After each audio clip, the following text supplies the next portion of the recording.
సాయంకాలం మనం ఇంతవరకు ఏమైతే ధ్యానం చేసుకుంటూ వచ్చామో ఆ రివిజన్కు మనం వచ్చి ఉన్నాము. ఈ వారంతో ఈ రివిజన్ మనం పూర్తి చేస్తాము. ఆ తర్వాత వాక్య పరిచర్య కొరకై మనము ప్రార్థనాపూర్వకంగా ముందుకు సాగుదాం. మన ఈ వాక్య పరిచర్య కొరకై ప్రాముఖ్యమైన వాక్య భాగాలు ముందుగా మత్తయి సువార్త 16వ అధ్యాయము 3వ వచనం చదువుకుందాం. 3వ వచనము చదువుకుందాం. అందరము కలిసి చదువుకుందాం. ఉదయమున ఆకాశం ఎర్రగాను మబ్బుగాను ఉన్నది గనుక నేడు గాలివాన వచ్చునని చెప్పుదురు కదా. మీరు ఆకాశ వైఖరి వివేచింప నెరుగుదురు, కానీ ఈ కాలంలో సూచనలు వివేచింపలేరు అని. ఇప్పుడు మత్తయి సువార్త 24వ అధ్యాయం 24వ అధ్యాయము అందరము కలిసి 3వ వచనము 4వ వచనము చదువుకుందాం. 3, 4 వచనాలు అందరము కలిసి చదువుకుందాం.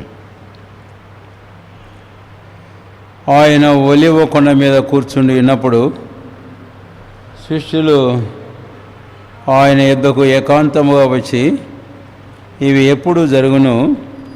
నీ రాకడకును యుగ సమాప్తికి సూచనలేవి మాతో చెప్పుమనగా, యేసు వారితో ఇట్లనెను, ఎవడును మిమ్మల్ని మోసపరచకుండా చూచుకొనుడి అని. ప్రార్థన చేసుకుందాం. ప్రేమ కలిగిన మా తండ్రి, యేసు ప్రభు వారి శ్రేష్టమైన నామమున మీకెంతో వందనాలు చెల్లిస్తున్నాం. గత మాసముల వాక్య పరిచర్యలో మీరు సహాయపడుతూ వచ్చారు. ఆ విషయాలు సాయంకాలం రివిజన్లో భాగంగా మేము వచ్చి ఉంటుండగా మీ ఆత్మ ద్వారానే సంగతులు మరలా మాకు జ్ఞాపకం చేసి అవి మా హృదయంలో ఉండినట్లుగా మీరే సహాయం చేయమని వేడుకొంచున్నాం. మీ వాక్యమును మాకు దీవించి ఆశీర్వదించం. కలిసి సహవాసంలో ఈ వాక్య పరిచర్య రివిజన్ గడిపే సమయం మా అందరికీ దీవెనకరంగా ఉంచు. యేసు ప్రభు వారి శ్రేష్టమైన నామమును స్తుతించి ప్రార్థించి వేడుకొంచున్నాము తండ్రి, ఆమేన్.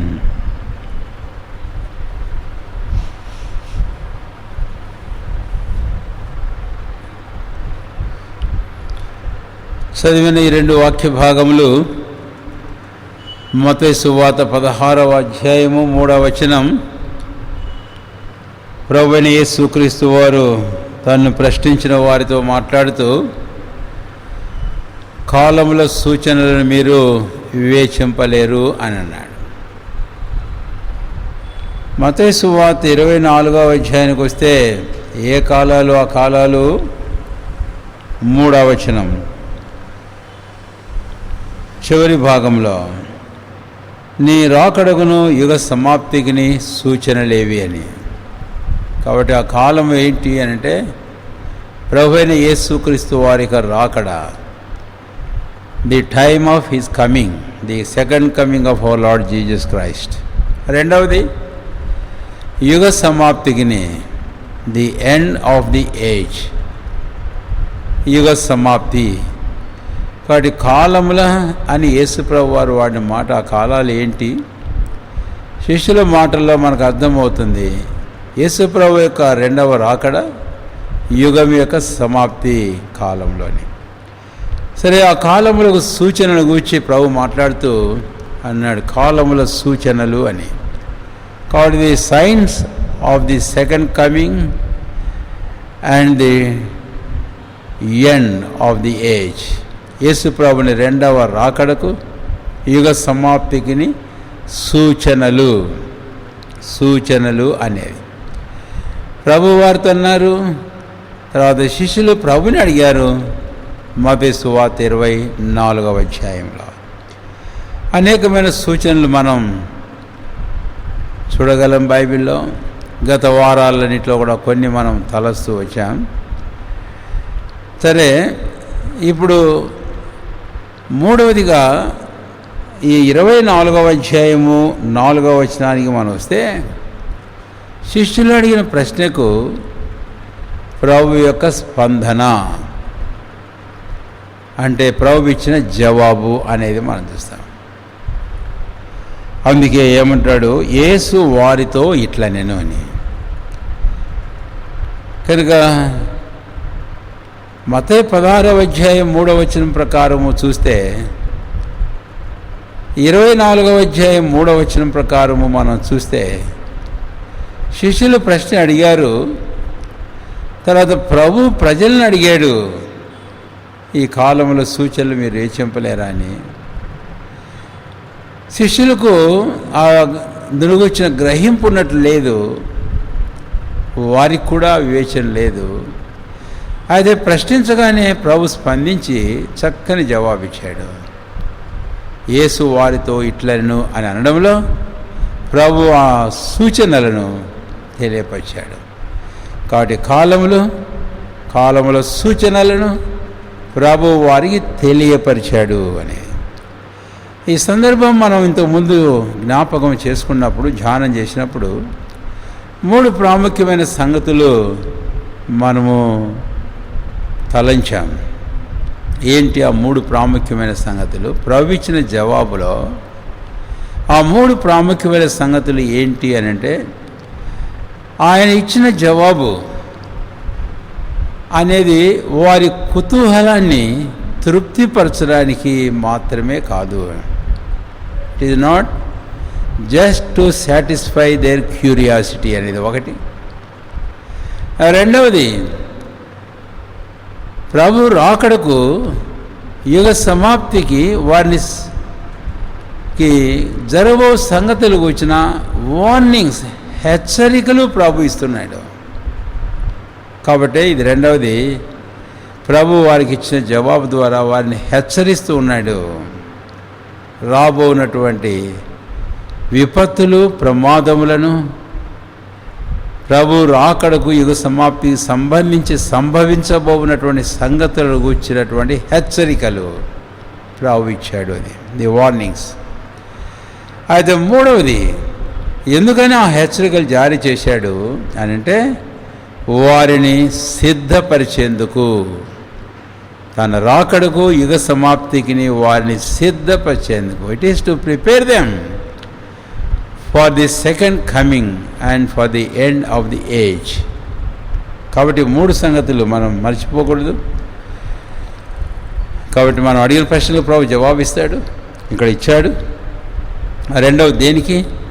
రాబోనటువంటి ప్రమాదంలో వచ్చిన హెచ్చరికను మనం ముందు చేస్తున్నాడు, దానికోసం. తర్వాత తద్వారా వాటిని తప్పించుకునేందుకు. తర్వాత 3, సిద్ధపడేందుకు, ఆయన ఎదుర్కోవడానికి అన్నటువంటి విషయాన్ని మనం ఎప్పుడూ మర్చిపోవద్దు. ఈ విషయాన్ని నేను మీకు జ్ఞాపకం చేస్తున్నాను. ఇంతకుముందు పోయిన వారంలో మరి కొన్ని, అంటే దాదాపు 3 మనం చూసాము ఆ తలంపులు రివిజన్లో. ఏంటి అని అంటే,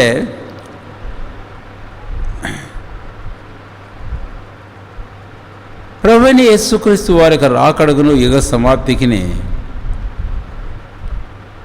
అతి ప్రాముఖ్యమైనటువంటి సూచన అనేది ఏమిటి అనేది మనం గమనించినప్పుడు, మనము సువార్తికులు రాయడం చూస్తాం. మత్తయి సువార్తికుడు, మార్కు, లూకా సువార్తికుడు కూడాను. ఏంటి అని అంటే, మత్తయి సువార్తలు ఉన్నాం కాబట్టి 24వ అధ్యాయం 32వ వచనంలో అంజూరపు చెట్టును చూచి అన్నాడు. కాబట్టి అంజూరపు చెట్టును కూర్చిన సూచన అనేది మనం చూచాం. ఎవరి అంజూరపు చెట్టు? అది ఇశ్రాయేలు. సరే, ఆ తర్వాత రెండవదిగా మళ్ళీ ఇంకోటి జ్ఞాపం చేసుకున్నాం. ఈ అంజూరపు చెట్టు ఇశ్రాయేలు జనాంగం యొక్క జననము, వారి ఉత్పత్తిని గురించి మనం తలంచాడు. దేవుడు అబ్రాహామును పిలిచి, ఇస్సాకు, యాకోబు ఇశ్రాయేలును తీసుకొచ్చాడు. కాబట్టి ఆ ఇశ్రాయేలే అంజూరపు చెట్టు, వారి జననము ఉత్పత్తిని గురించి మనం చూచాం. తర్వాత మూడవదిగా మనం గమనించాం, అబ్రహాము ఎలాగా దేశమును స్వాధీనం చేసుకున్నాడు అనేది, taking position of the land. ఆ సందర్భంలో 4 ముఖ్యమైన తలంపులు నేను మీకు జ్ఞాపం చేశాను.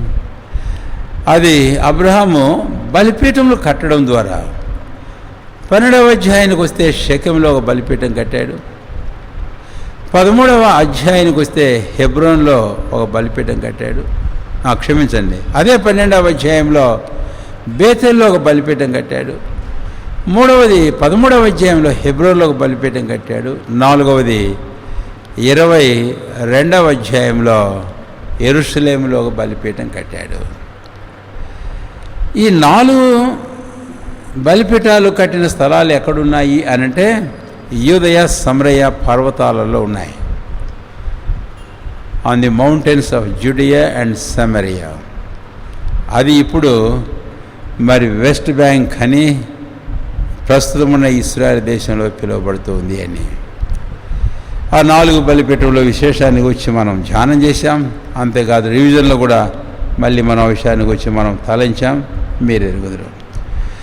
సరే, అట్లా అబ్రహాము ఆ దేశంలో ఉండి ఇస్సాకును కన్నాడు. ఆ తర్వాత ఇస్సాకు యాకోబును కన్నాడు. అయితే ఒక సమయం వచ్చింది, దేవుడు అబ్రహాముతో చెప్పాడు. ఈ రివిజన్లో ఇక ముందుకు వెళ్తున్నాం. ఈ సాయంకాలంతోనే మనం ముగించబోతాం, వేగంగా కూడా వెళ్తాం. ఆదికాండం 15వ అధ్యాయంలో మనం గమనించినప్పుడు మనము 16వ వచనంలో మనం చూస్తాం. దేవుడు అబ్రహాముతో ఇలాగన్నాడు. ఆదికాండం 15వ అధ్యాయము 16వ వచనం. అమోరీయుల అక్రమం ఇంకను సంపూర్ణం కాలేదు కనుక నీ 4వ తరం వారు ఇక్కడికి మరలా వచ్చెదరు అంటే, 13లోనేమో నీ సంతతి వారు తమది కాని పరదేశమందు నివసించి ఆ దేశం వారి దాసులుగా ఉంటారు. కాబట్టి ఇశ్రాయేలు జనాంగం ఐగుప్తుకు పోవడం, తర్వాత ఐగుప్తు నుంచి ప్రభువైన దేవుడు ఇశ్రాయేలు జనాంగాన్ని తిరిగి రప్పించడం, అందును గూర్చి దేవుడు అబ్రహాముతోనే చెప్పాడు. ఇక్కడ మనం చూస్తే 4వ తరం అని అన్నాడు. ఎవరు 4వ తరం? అబ్రహాము తర్వాత ఇస్సాకు మొదటి తరం, ఆ తర్వాత 2వ తరం యాకోబు అనుకోవాలి, ఆ తర్వాత 3వ తరం మనం ఎవరు అనుకోవాలి అంటే 12 గోత్రముల వారు అనుకోవాలి. ఆ 12 గోత్రముల వారు ఐగుప్తు దేశాన్ని వెళ్ళారు. ఆ తర్వాత ఐగుప్తులో నుంచి తిరిగి వచ్చేటప్పుడు 4వ తరం వారు బయలుదేరారు. కనుక ఇక్కడ అలాగ మనం చూస్తాం. ఈ 4వ తరం వారు మళ్ళా రావడం అనేది మనం గమనించినట్లయితే, ప్రభువైన దేవుడు మోషేను పంపించాడు, ఐగుప్తు నుంచి ఇశ్రాయేలును బయటికి తీసుకొని వచ్చాడు. సరే, మరి ఇశ్రాయేలును బయటికి తీసుకొని వచ్చిన తర్వాత దేవుడు వారిని కనాన్లో ప్రవేశపెట్టాడు. మోషే ద్వారా ఐగుప్తు నుంచి బయటికి తెచ్చాడు. యెహోషువ ద్వారా వారిని కనాను దేశంలో ప్రవేశపెట్టజేశాడు అని, కనానును స్వతంత్రింపజేశాడు అని. కనాను యెహోషువ వారికి పంచిపెట్టాడు అని. సరే, అది మరి సాయంకాలం ముందు మనము ఒక తలంపుగా మనం చూస్తాం. రివిజన్లో మనం ధ్యానం చేసిన భాగాలలో వారిని బయటికి తీసుకొని వచ్చిన తర్వాత ప్రభువైన దేవుడు ఐగుప్తు దేశంలోంచి బయటకు తెచ్చి కనాన్లో ఉంచిన తర్వాత యెహోషువ చనిపోయాడు. దేవుడు తర్వాత వారికి న్యాయాధిపతులను ఇచ్చాడు. న్యాయాధిపతులు ఏలిన కాలం తర్వాత సమూయేలు కాలంలో దేవుడు వారికి రాజులను ఇచ్చాడు. మొదటి రాజు సౌలు, తర్వాత దావీదు, ఇలాగా తర్వాత సొలొమోను అయిన తర్వాత రెహబాము కాలంలో రాజ్యం 2గా చీలిపోవడం అనేది మనందరికీ బాగా తెలిసినటువంటి విషయమే అని. ఇలాగా రాజుల కాలం జరుగుతూ వచ్చింది. అయితే ఒక సమయం వచ్చింది, ఈ రాజుల కాలం కూడా ముగింపు అయిపోయింది. ఆ ముగింపు 2వ రాజుల గ్రంథం చివరి 2 అధ్యాయాలలో మనం గమనించినప్పుడు 24, 25 అధ్యాయాలలో రాజుల కాలం పూర్తి అయిపోయింది. అప్పుడు ఏం జరిగింది అనేది మరొక తలంపు రివిజన్లో ఈ సాయంకాలం 2వదిగా మనం గమనిస్తే, వారి అవిధేయతను బట్టి ప్రభువైన దేవుడు వారిని భూమి యొక్క నలుదిక్కులకు చెదరగొట్టాడు. ఆ విషయాన్ని గురించి మనం ద్వితీయోపదేశకాండం 28వ అధ్యాయంలో మనం చదివాం. 1వ వచనం నుంచి 14 వచనాల వరకు, 15వ వచనం నుంచి చివరి వచనం వరకు 2 భాగాలుగా చూస్తాం ఆ అధ్యాయం అంతా. నా మాట విని నాకు విధేయత చూపితే మీరు దీవించబడతారు, లేక నా ఆజ్ఞను అతిక్రమించి తిరుగుబాటు చేసినట్లయితే నేను మిమ్మల్ని చెదరగొడతాను. అయితే మనకు తెలుసు వారి అవిధేయతను బట్టి వారు ఎలాగా చెల్లాచెదరైపోయినారో అన్నటువంటి విషయం మనందరికీ బాగా తెలిసిన సంగతే.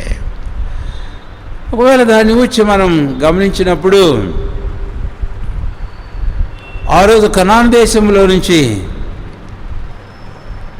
తర్వాత రాజుల కాలం తర్వాత మనం గమనిస్తే క్రీస్తు పూర్వం 7వ శతాబ్దంలో ఇశ్రాయేలు 10 గోత్రాల వారు అషూరుకు,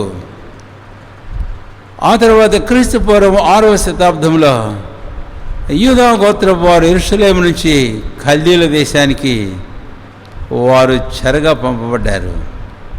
ఇలాగా భూమి యొక్క నలుదిశలకు ఇశ్రాయేలు చెదరగొట్టబడ్డారు. కాబట్టి ఈ 2 ప్రాముఖ్యమైన మనం చెదరగొట్టబడిన సందర్భాలు మనం చూస్తాం. దాని గురించి మనం కొత్త నిబంధనలో మనం ఒక సంగతిని అన్వయింపు చేస్తే, మార్కు సువార్త 11వ అధ్యాయంలో 12 నుంచి 14 వచనాల వరకు, ఆ తర్వాత 20వ వచనం 21వ వచనంలో మనం చూస్తాం. ప్రభువైన యేసుక్రీస్తు వారు శరీరధారిగా ఉన్న దినాల దారిని వెళుతూ ఆకలిగా ఉన్నప్పుడు అంజూరపు చెట్టు ఫలములు దొరుకుతున్నామని వెళ్ళాడు. అయితే ఆ అంజూరపు చెట్టు దగ్గర ఫలాలు ఏమి దొరకలే. ప్రభు అన్నాడు, నీవు ఇక మీద అన్నాడు ఫలింపకొందువుగా. కానీ ఆ తర్వాత మనం 21, 20 వచనాల్లో మనం చూస్తే ఆ అంజూరపు చెట్టు ఎండిపోయింది. అంటే వారి తిరుగు ప్రయాణంలో పేతురు దాన్ని గమనించాడు. అయితే పేతురు మాటల్లో ఒక పదం వాడాడు, నీవు శపించిన ఈ అంజూరపు చెట్టు అన్నాడు. కాబట్టి ఈ ప్రజలు తమ అవిధేయతను బట్టి వారు శపించబడిన వారే, ఆశీర్వాదానికి పాత్రలు కావలసిన వారు 28వ అధ్యాయం 1వ వచనం ప్రకారం. అయితే 28వ అధ్యాయం 15వ వచనం నుంచి వచ్చిన శాపాలన్నీ ఇశ్రాయేలుకు వారికి సంభవించాయి. అది అంజూరపు చెట్టు యొక్క స్థితి మనము చూచాము. తర్వాత 3వదిగా మనం గమనించినట్లయితే, ఒక సమయం వచ్చింది, ప్రభువైన దేవుడు వారిని చెరలో నుంచి తీసుకొని వచ్చాడు. నాడు ప్రవక్త అయిన యిర్మీయా ద్వారా ప్రభువైన దేవుడు సెలవిచ్చాడు. ఇశ్రాయేలీలు తిరిగి వారిన ఆ దేశం నుంచి, యూదులు వారిన కల్దీల దేశం నుంచి తిరిగి సమకూర్చబడే విషయాన్ని గురించి మనము గమనించినట్లయితే 25వ అధ్యాయము యిర్మీయా గ్రంథంలో మనకు తెలుసు. ఆ విషయాల గురించి మనం ఇంతకుముందు ధ్యానం చేశాం. అయితే నేను మీకు జ్ఞాపం చేయకూడుతున్న మాట ఏమిటి అని అంటే, కోరెషు రాజు చెప్పాడు. ఆ సందర్భంలో మనము దినవృత్తాంతములు చివరి అధ్యాయము చివరి వచనాలు, ఎజ్రా గ్రంథం 1వ అధ్యాయం, ఆ తర్వాత నెహెమ్యా గ్రంథానికి మనం వస్తే కోరెషు ఆజ్ఞాపించాడు, మీరు వెళ్ళిపోండి, యెరూషలేములో మీ దేవుడైన యెహోవాకు ఒక ఆలయం కట్టండి అని అన్నాడు. కాబట్టి 3వ తలంపు రివిజన్లో నేను మీకు జ్ఞాపం చేసేది ఏమిటి అని అంటే, వారు ఆలయాన్ని తిరిగి కట్టడం అని. వారు గమనించినట్లయితే జెరుబ్బాబెల్ కాలంలో ఒక గుంపు, తర్వాత ఎజ్రా నాయకత్వంలో ఒక గుంపు, ఆ తర్వాత నెహెమ్యా నాయకత్వంలో మరొక గుంపు, ఇలాగ వారు 3 దఫాలుగా వారు బయలుదేరి చాలామంది వారి దేశానికి వచ్చారు. వారి దేశానికి వచ్చి వారికి రాజులు ఇచ్చిన ఆజ్ఞల మేరకు వారు ఆలయం కట్టడానికి, ఆ తర్వాత ప్రాకారం కట్టడానికి కొంత ఆలస్యమైన వారు ఆ పని చేస్తూ వచ్చారు. అయితే ఆలయానికి వచ్చి నేను మీకు ఒక మాట జ్ఞాపం చేశాను. అదేంటి అంటే రెండవ ఆలయము అని జ్ఞాపం చేశాను. మొదటి ఆలయం సొలొమోను ద్వారా ప్రభువైన దేవుడు చేసుకున్నాడు. అయితే ఆలయం పాడైపోయింది. ఆ తర్వాత రెండవ ఆలయం, మరి ఈ ఆలయాన్ని మనము చూస్తాం. ఈ ఆలయం ఈ ఎజ్రా వీరి నాయకత్వంలో వారు నిర్మించబడింది. జెరుబ్బాబెలు, ఆ తర్వాత యెహోషువ, ఆ తర్వాత ఎజ్రా, జకరియా, హగ్గయిల కాలంలో మందిరం కట్టబడం. ఇటేమో జెరుబ్బాబెలు అధిపతి, యెహోషువ యాజకుడు, అటేమో ఎజ్రా మనం చూస్తే యాజకుడు, హగ్గయి, జకరియాలు ప్రవక్తలు ఆ కాలంలో. ఆ తర్వాత నెహెమ్యాకు వస్తే కనుక తాయన ఒక అధికారి. ఇలాగా వారు వచ్చి మరి ఆలయమును, పితరుల సమాధులను, పట్టణమును కట్టడం మనం చూస్తాం. అయితే ఈ ఆలయం చాలా సామాన్యమైనది, చిన్నది అనే విషయాన్ని జ్ఞాపం చేసుకున్నాం. అవును, అందుకనే మనం ఆ విషయానికి వస్తే కనుక జకరియా దినాలలో, హగ్గయి దినాలలో ఆలయం పునాదులు వేసినప్పుడు వారు ఎంతగా ఏడ్చారు, ప్రలాపించారంటే ఏది దుఃఖస్వరమో ఏది ఆనంద స్వరం అర్థం చేసుకోండి. చుట్టూ ప్రాంతాల్లో ఉన్న వారందరూ శబ్దాలు విన్నారండి. అంటే పూర్వముడిన సొలొమోను ఆలయంతో దీన్ని పోస్తే చాలా సామాన్యమైంది. అది చాలా చిన్నది, సామాన్యమైంది అనే దుఃఖం ఒకటి, అయితే తిరిగి ఏదో ఒకటి కట్టుకున్నామన్నట్టు ఆనందం ఒకటి. కాబట్టి ఆనంద బాష్పాలు మనం సరే. అయితే ఒక కాలం వచ్చింది, వీరు ఈ యూదయ ఈ ప్రాంతమంతా, మరి వారున్నటువంటి ప్రాంతమంతా అది రోమా ప్రభుత్వం కిందకి వచ్చినప్పుడు, రోమా ప్రభుత్వం వారు హేరోదును ఈ యూదయ ప్రాంతానికి రాజుగా నియమించినప్పుడు, ఆ హేరోదు ఆ మందిరాన్ని విశాలపరిచాడు, పెద్దదిగా చేశాడు, చాలా వైభవంగా నిర్మించాడు, రెనోవేట్ చేశాడు. పడగొట్టలేదు కానీ దాన్ని రెనోవేట్ చేశాడు. కనుకనే ఆ తర్వాత చాలా గొప్ప అద్భుతమైన ఆలయముగానే ఉంటూ వచ్చింది అని. ఆ ఆలయము భూమి మీద ఉన్న దినాలలోనే మన ప్రభువైన యేసుక్రీస్తు వారు లోకంలో జన్మించాడు. లూకా సువార్త 2వ అధ్యాయానికి మనం వెళితే ఆ ఆలయంలోనికే మరియ యోసేపులు శిశువైన యేసును తీసుకొని వెళ్ళారు. ఆ ఆలయంలోనికే 8వ దినం ఆయన ప్రతిష్ఠించడానికి. లూకా సువార్త 4వ అధ్యాయానికి వస్తే, ఆ తర్వాత మత్తయి సువార్త 23వ అధ్యాయానికి వస్తే ప్రభువైన యేసుక్రీస్తు వారు ఈ ఆలయంలోనే ఆయన ప్రసంగాలు చేశాడు, కొన్ని కార్యాలు చేసినట్లుగా మనకు తేటగా అర్థమవుతుంది అని. అయితే ఓ సమయం వచ్చింది, క్రీస్తు శకం 70వ సంవత్సరంలో, అంటే ప్రభువైన క్రీస్తు మరణించి సమాధి చేయబడి వెళ్ళిపోయిన తర్వాత క్రీస్తు శకం 70వ సంవత్సరంలో టైటస్ అనేటటువంటి రోమా సైన్యాధిపతి ఆలయాన్ని పడగొట్టాడు. ఎందుకు పడగొట్టాడు అనే విషయానికి మనం కన్నా వస్తే కనుక, ఈ యూదయ వారు అంటే ఈ ఇశ్రాయేలు జనాంగం వారు చేసినటువంటి తిరుగుబాటు మనం పోయిన ధ్యానాల్లో క్లియర్గా ధ్యానం చేసిన సంగతులు ధ్యానం చేశాం. మీరు ఒకసారి తలంచండి. అందుమూలంగా చాలామంది యూదులను చంపడమే కాదు, చాలామంది యూదులు చెరగా తీసుకుని పోబడడం మనం చూస్తాం. అంతేకాదు, ఆ దినాలలోనే చెరగా తీసుకుని పోబడిన యూదులు ఆ రోమ్లో ఒక కొలసియంను కట్టడానికి వీళ్ళనే ఏర్పాటు చేశారు. అంతేకాదు, ఆ కొలసియం దేని చేత కట్టబడింది అని అంటే, యెరూషలేములో ఈ టైటస్ అనే వ్యక్తి పాడు చేసిన ఈ దేవాలయపు వస్తు సముదాయం అంతా తీసుకొని వెళ్ళి ఆ రోమ్ పట్టణంలో ఒక బ్రహ్మాండమైన కొలసీయం ఒకటి కట్టారు. దాని గురించి ఇప్పుడు నేను ఏం చెప్పబోవడం లేదు, కానీ ఆ కొలసీయం ఒక ప్రాముఖ్యత ఉంది. దాని గురించి కూడా అక్కడ యూదులే ఈ సామాగ్రి తీసుకొని వెళ్ళి అక్కడ వారు ఆ కొలసీయంను కట్టారు. అది రోమా వారి వైభవాన్ని తెలియపరిచేటటువంటి కట్టడం అది. అంతేకాకుండా మరొక విశేషమైన సంగతి నేను జ్ఞాపం చేసింది ఏంటంటే, ఆ సందర్భంలో ఈ రోమా వారు ఏం చేశారంటే ఈ యూదయ అనే ఈ ప్రాంతానికి పేరు మార్చారు. పేరు మార్చి దానికి ప్యాలెస్టైన్ అనే పేరు పెట్టారు. ఇంకా యూదయ సమరియా అనే పేరు పోయింది. ప్యాలెస్టైన్ అనే పదం ఎక్కడి నుంచి వచ్చింది అంటే, ఇశ్రాయేలీలకు అనాథ శత్రువులైన ఫిలిస్తీయుల ఫేవర్లో ఆ పేరు పెట్టారు, ప్యాలెస్టైన్ అని. ఆ ఫిలిస్టైన్స్ అనే దాంట్లో నుంచి వచ్చిందే ప్యాలెస్టైన్ అనే పేరు. అంటే ఆ శత్రువులకు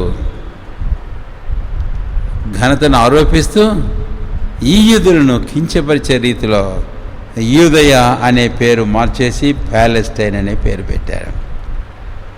ఆ విషయాలన్నీ మనం ధ్యానం చేస్తూ వచ్చాము. తర్వాత మనం గమనించినట్లయితే ఇప్పుడు మరొక ప్రాముఖ్యమైన తలంపును చూచాం. ఏంటి అంటే, ఈ ఫిలిస్తీన్లకు లేకపోతే ఈ యూదులకు వారి చుట్టూ ఉన్నటువంటి అరబ్ దేశాల వారికి మరి ఉన్నటువంటి కాన్ఫ్లిక్ట్ అనేటటువంటిది మనం చూచాం. దాని గురించి మనం గమనిస్తూ వచ్చాం. కాబట్టి ఇది ఆ రోజు వచ్చింది కాదు, ఏ రోజు వచ్చింది కాదు, అది ఆరంభం నుంచి వచ్చింది అని. కాబట్టి వీరిద్దరి మధ్య, ఈ ఇశ్రాయేలుకు అరబ్స్కు మధ్య ఈ పోరాటం అనేటటువంటిది దానికి ఉన్న పురాతన మూలాలు ఉన్నాయి. ఆ విషయాన్ని గురించి కూడా మనం ధ్యానం చేశాం. ఏంటి ఆ పురాతన మూలాలు అనే విషయానికి కనుక మనం వస్తే, అబ్రహాము ఇద్దరు కుమారులు, ఒకటి ఇష్మాయేలు, రెండవది ఇస్సాకు. ఈ ఇష్మాయేలు జన్మించగానే అబ్రహాము గుడారంలో పోరాటం మొదలైంది. ఆ తర్వాత ఇష్మాయేలు జన్మించాక ఇంకా శృతి మించిపోయింది. అప్పుడు అబ్రహాముకు తప్పలే ఒక కుమారుని పంపివేయడం, ఒక కుమారుని ఇంట్లో ఉంచుకోవడం. ఇష్మాయేల్ను పంపివేశాడు, ఇస్సాకును ఉంచుకున్నాడు అని ఆ సందర్భాలు మనం ధ్యానం చేశాము. కనుక ఇప్పుడు ఇష్మాయేలీలు ఏమంటారు అంటే, మా పితరుడు అబ్రహాం, కాబట్టి అబ్రహాము దేవుడిచ్చిన స్వాస్థ్యమైన దేశం ఇది మాది. ఇస్సాకు యాకోబు సంతానమైన ఇశ్రాయేలు ఏమంటారంటే, మా తండ్రి అయిన అబ్రహాము ఈ దేశానికి మాకు స్వాస్థ్యంగా ఇచ్చాడు, కాబట్టి ఇది మాది అని వారంటారు. కాబట్టి ఇది వారి ఇద్దరి మధ్య వచ్చినటువంటి వివాదం. ఈ దేశ విషయంలో వారికి ఉన్న తాత్పర్యం ఏంటి అని అంటే, ఇష్మాయేలీలు ఇది మాది, ఎందుకు అంటే మా మూల పురుషులైనటువంటి ఇష్మాయేల్ను తోలివేశారు, అది వాళ్ళ బాధ. ఇస్సాకు వాళ్ళు ఏమంటారు, ఇది మా తండ్రి అయిన అబ్రహాము, దేవుడు మాకు ఇచ్చిన స్వాస్థ్యం ఇది వాళ్ళు. ఈ తాత్పర్యంతో వాళ్ళు ఇద్దరూ పోరాడుతూనే ఉన్నారు ఆ రోజు నుంచి. ఈ పోరాటం ఎక్కడ మొదలైంది? The ancient origin for this conflict అనేది మనం చూస్తే అబ్రహాము గుడారంలోనే మొదలైంది. నాటి నుంచి నేటి వరకు కొనసాగుతూనే ఉంది, ఈ రోజు వరకు కొనసాగుతూనే ఉంది. ఆ సందర్భంగా నేను లూకాసు వార్త 15వ అధ్యాయం మీకు జ్ఞాపం చేశాను. ఒక తండ్రికి ఇద్దరు కుమారులు ఉన్నారని. ఆ తండ్రి అబ్రహాముకు సాదృశ్యంగా చెప్పాను. తర్వాత పెద్ద కుమారుని ఇష్మాయిల్కు సాదృశ్యంగా చెప్పాను, చిన్న కుమారుని ఇస్సాకుకు సాదృశ్యంగా చెప్పాను. అయితే ఇస్సాకు వెళ్ళిపోయాడు, ఇశ్రాయేలు వెళ్ళిపోయారు కదా, వెళ్ళిపోయారు. దాదాపు 2000 సంవత్సరాల కాలం ఈ పెద్ద కుమారుడైన ఇష్మాయిలు వారి సంతానం వారి ఈ ప్రాంతం అంతటినీ అనుభవిస్తూ వచ్చారు. అయితే 2000 సంవత్సరాల తర్వాత వీళ్ళు మళ్ళీ ఏదో రాకపోతే ఎట్టొస్తారు మీరు, అది వాళ్ళ కాన్ఫ్లిక్ట్లని 4వదిగా ఈ సాయంకాలం రివిజన్లో 4వది నేను మీకు జ్ఞాపకం చేస్తున్నాను. సరే, తర్వాత ఏమైంది అనే విషయానికి మనం వస్తే కనుక 5వదిగా మనం చూస్తాము. మరొక ప్రాముఖ్యమైన తలంపు ఏమిటి అని అంటే, ఆ కాలంలో దాదాపు క్రీస్తు శకం 1897లో థియోడర్ హెజెల్ అనేటటువంటి ఒక వ్యక్తి, తానేమి భక్తిపరుడు కాడు కానీ బట్ ఏ పొలిటీషియన్ అని చెప్పాలి, ఒక పొలిటికల్ ఆర్గనైజేషన్ ఏర్పాటు చేశాడు. దాని పేరే జయనిజం. ఎందుకంటే ఇస్రాయల్ గురించి, అంజూరపు చెట్టును గురించి ఈ జైనిజం అనేది మనం చాలా చదువుతాం, చాలా వింటూ ఉంటాం. జైనిజం, ఆ జైనిజం ఏమిటి అని అంటే, ఇశ్రాయేలీలకు, యూదులకు ఒక ప్రత్యేక దేశ స్థాపన ఉద్యమం. కాబట్టి జైనిజం అంటే ఏమిటి అని అంటే, అది ఒక పొలిటికల్ ఆర్గనైజేషన్, యూదులకు ఒక ప్రత్యేక దేశ స్థాపన ఉద్యమం ఆరంభించాడు. మనకన్నా 1947వ సంవత్సరంలో స్వాతంత్ర్యం కొరకు ఎలాగైతే అంతకుముందు ఉద్యమం చేశారో అట్లా ఈ థియోడర్ హెజెల్ అనే వ్యక్తి 1897వ సంవత్సరం క్రీస్తు శకం. నేను ఆ సందర్భంగా లూకా సువార్త 17వ అధ్యాయంలో 26 నుంచి 30 వచనాల వరకు యేసుప్రభు వారు రాకడకు యుగ సమాప్తికి సూచనలు చెప్పే సందర్భంలో నోవహు కాలంలో నోవహు దినాలను వాడాడు. ఆయన నోవహు దినాలు ఏంటివి, ఎలాంటివి అంటే, ఆ నోవహు ఓడ కట్టుచూ ఉన్నాడట, ఓడ కట్టుచూ. అందుకనే ఆదికాండం 6వ అధ్యాయానికి మనం వెళితే, నా ఎదుట నీ ఒక్కడివే నీతిమంతుడుగా కనపడ్డావు కాబట్టి నీ కొరకును నీ ఇంటి వారి కొరను ఒక ఓడను కట్టుకోమన్నాడు. ఎందుకని ఓడను కట్టుకోమన్నాడు అంటే, భయంకరమైన జలప్రలయం రాబోతుంది, నోహు తన ఇంటి వారు రక్షించబడాలి, అందుకోసం ఒక ఓడను నిర్మించుకోమన్నాడు. అల్టిమేట్గా ఓడను నిర్మించాక 7వ అధ్యాయం ఆదికాండం 1వ వచనంలో దేవుడు ఓడలోనికి నోవహుని పిలిచాడు. కాబట్టి ఆ నోవహు ఇంటి వారు సురక్షితంగా ఉన్నారు. ఆ తర్వాత మళ్ళీ నూతన భూమి మీదకి వారు వచ్చారు. కాబట్టి ఈ జైనిజం అనేటటువంటిది ఏంటంటే, it is like building an arc. ఒక నోవహు ఓడను కట్టడం వంటిది. ఓడను కట్టినప్పుడు దేవుడు నోవహు కుటుంబాన్ని ఎలాగ పిలిచాడో, ఈ థియోడర్ హెజెల్ అనే వ్యక్తి 1897వ సంవత్సరంలో ఈ జైనిజం ఆర్గనైజేషన్ ఏర్పాటు చేసినప్పుడు యూదులందరూ తమ స్వదేశానికి రావాలి అని పిలుపునివ్వడం, యూదులకు ఒక పొలిటికల్ ఆర్గనైజేషన్ అనేది ఒకటి ఏర్పాటు చేయడం, వారందరూ తిరిగి రావడానికి కారణమైంది అని. అందుకనే నేను మీకు జ్ఞాపం చేశాను, ఆ సందర్భంలో జైనిజం అనే పేరు కూడా ఎందుకు వారు పెట్టుకోవాల్సి వచ్చింది అంటే, అది వాక్యానుసారమైందే. 102వ కీర్తనలో నేను మీకు ఒక వచనం జ్ఞాపం చేశాను, 16 నుంచి 22వ వచనం వరకు. కానీ మనకు తెలుగు బైబిల్లో 18వ వచనం గమనించండి, 16వ వచనం గమనించండి. ఏలైనగా యెహోవా సియోనును కట్టి ఉన్నాడు, కనుకనే సియోనును కట్టి ఉన్నాడు అనే మాట చూస్తాం. ఆ తర్వాత 22వ వచనం, వచ్చు తరం తెలుసుకున్నట్లుగా ఇది వ్రాయబడవలను. వచ్చు తరం అంటే ఈ సియోను కట్టబడం అనేటువంటిది వచ్చు తరము అని అన్నప్పుడు ఇంగ్లీష్ హెబ్రూ భాషలో అక్కడ వాడిన పదాన్ని బట్టి ఉండే మాట ఏంటంటే వచ్చు తరం కాదు, ది లాస్ట్ జనరేషన్, చివరి తరము అని అన్నాడు.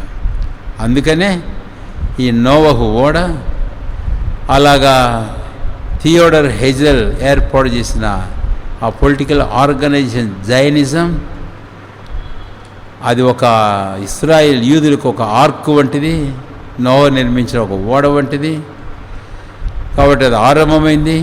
నాటి నుంచి ఈ జైనిజం జైన్ కట్టబడుతుంది. ఇదంతా మనం గమనించినప్పుడు రాకడ యుగ సమాప్తి దగ్గరకు వచ్చింది అనే విషయం. అందుకనే అది ఒక సూచనగా కూడా మనము చూచాము అని. నేను ఆ సందర్భంలో ఈ యూదులకు 50వ నంబర్ యొక్క ప్రాముఖ్యత నేను మీకు జ్ఞాపం చేసినట్టు గుర్తుంది. ఆ ప్రాముఖ్యమైన 50వ సంఖ్య ఏంటి అనంటే, ఈ జైనిజం అనేది 1897వ సంవత్సరం క్రీస్తు శకంలో ఈయన ఆరంభిస్తే అక్కడి నుంచి 50 సంవత్సరాలు కలుపుకుంటే 1947వ సంవత్సరం అవుతుంది. అప్పుడు యుఎన్ఓ వారు ఒక రెజల్యూషన్ పాస్ చేశారు, ఒక జనరల్ కమిటీని ఏర్పాటు చేశారు. ఏర్పాటు చేసి ఆ పాలస్తీనాను 2 స్టేట్స్గా విభజించాలి అని చెప్పేసి తీర్మానం చేశారు. ఆ రెజల్యూషన్లో యూదులకు స్వయం ప్రతిపత్తి ఇండిపెండెన్స్ ఇవ్వాలి అన్నారు. అలాగ తీర్మానం చేసి 1948వ సంవత్సరం మే 14th, మే నెల 14వ తారీఖున 1948వ సంవత్సరం ఇస్రాయేలుకు యూదులకు స్వాతంత్ర్యమును ఇచ్చారు అనేది 50వ సంఖ్య యొక్క ఒక ప్రాముఖ్యత. మరొక ప్రాముఖ్యత ఏమిటి అని అంటే, మొదటి ప్రపంచ యుద్ధం జరిగినప్పుడు అది క్రీస్తు శకం 1914 నుంచి 17వ సంవత్సరం 18వ సంవత్సరం వరకు జరిగినప్పుడు బ్రిటిష్ జనరల్ ఎడ్మండ్ ఎలెన్బాయ్ అనే అతను ఆ యెరూషలేముకు వచ్చాడు. ఆ విషయాలు మనం ధ్యానం చేశాం. యెరూషలేం పట్ల తనకున్న గౌరవ మర్యాదలు బట్టి తాను దిగి కాలినడకని యెరూషలేములో ప్రవేశించాడు. వారు రావడం, ఎలెన్బాయ్ యెరూషలేములో ప్రవేశించడం, అంతవరకు ఆ టర్కీల ఆధిపత్యం ఏలుబడి పాలనలో ఉన్నటువంటి ఆ యెరూషలేం ప్రాంతము అంతా విడిచిపెట్టి టర్కీలు చెప్పా పెట్టకుండా పరారైపోయినారు. Without a using a weapon, ఏ ఆయుధమైనా ఉపయోగించకుండానే ఆ ప్రాంతమంతటినీ యెరూషలేమును వదిలిపెట్టి టర్కీలు పరారైపోయినప్పుడు అది చాలా సునాయాసంగా అది స్వాధీనం చేసుకోవడం జరిగింది అని. అది ఎప్పుడు అంటే 1917వ సంవత్సరం. ఇప్పుడు 50వ సంఖ్య యొక్క ప్రాముఖ్యత ఇక్కడ మళ్ళీ ఒకటి జ్ఞాపం చేస్తాను నేను మీకు. 1917 నుంచి 50 సంవత్సరాలు కలిపితే 1967 సంవత్సరాలు అవుతున్నాయి. ఆ 1967వ సంవత్సరంలో ఏం జరిగింది అని అంటే, అరబ్స్కు ఇస్రాయేలీలకు యుద్ధం జరిగింది. ఆ సందర్భంలో ఒక పాలస్తీనా వారే కాదు, ఇస్రాయేల్ చుట్టూ ఉన్నటువంటి అరబ్ ఎమిరేట్స్ అందరూ ఏకమై ఆ చిన్న దేశమైన ఇస్రాయేల్తో, చిన్న సంఖ్య అయిన ఇస్రాయేల్తో యుద్ధానికి దిగారు. 6 దినాలు యుద్ధం జరిగింది. 6 దినాల యుద్ధంలో అల్టిమేట్గా జరిగింది ఏంటి అని అంటే, వారు యెరూషలేమును, ఆ మందిర పర్వతాన్ని పూర్తిగా పట్టుకున్నారు. వారు పూర్తిగా స్వాధీనం చేసుకున్నారు. కాబట్టి 50వ సంఖ్య. ఆ దినాన ఆ వెయిలింగ్ వాల్ దగ్గరికి వచ్చి ఇశ్రాయేల్ సైన్యాధిపతి ప్రభువైన దేవుని స్తుతించాడు, ప్రభువైన దేవుని ఘనపరిచాడు. ఆ రోజు కూడా ఒకవైపు సంతోషం, ఇంకొక వైపు దుఃఖం. ఇంతకాలం మరి పరలో వశంలో ఉన్న ఈ మందిర పర్వతాన్ని తిరిగి మాకు అప్పగించావు. అప్పటి నుంచి ఆ యూదులు ఆ వేలింగ్ వాల్ దగ్గర నిలబడి ప్రార్థన చేస్తూ ఉంటారు, మూలుగుతూ ఉంటారు, ఏడుస్తూ ఉంటారు. కాబట్టి అది 50 సంవత్సరం యొక్క ప్రాముఖ్యత గురించి నేను 2 తలంపులు నేను మీకు జ్ఞాపకం చేశాను. అది 5వ తలంపుగా ఈ రివిజన్లో నేను మీకు జ్ఞాపకం చేశాను. ఇప్పుడు మనము రివిజన్లో 6వ తలంపుకు మనం వచ్చినట్లయితే కనుక అది ప్రాముఖ్యమైన గుర్తుంచుకోదగిన ఒక సూచన. ఇంకోటి ఏంటి అంటే ఈ అంజూరపు చెట్టు చిగురించడం అనేది. కాబట్టి ఇప్పుడు అంజూరపు చెట్టు చిగురించడం నేను మీకు జ్ఞాపం చేశాను. 1897 నుంచి 50 సంవత్సరాలు కలిగితే 1947, ఆ తర్వాత 48లో ఇశ్రాయేలుకు స్వయం ప్రతిపత్తిని దేవుడు వారికి ఇచ్చాడు. కాబట్టి వారికి ఇండిపెండెన్స్ వచ్చేసింది అని. ఈ చిగురించడం అంజూరపు చెట్టు అని నేను చెప్పేటప్పుడు కొన్ని సంగతులు మీకు జ్ఞాపం చేశాను. నేను మళ్ళీ అవి వాటి వరకు జ్ఞాపం చేస్తున్నాను. చెదిరిపోయిన యూదులు స్వదేశానికి చేరటం. ఇక భయంకరంగా విపరీతంగా 100,000 లక్షల మంది యూదులు తిరిగి స్వదేశానికి వచ్చారు. అది ఒకటైతే, రెండవదిగా మనం గమనిస్తే కనుక వారి భాష, హెబ్రూ భాష. నేను ఈ పాఠాలు ధ్యానం చేసేటప్పుడు ఇర్మియా గ్రంథంలో మీకు రెఫరెన్స్లు కూడా చూపించాను.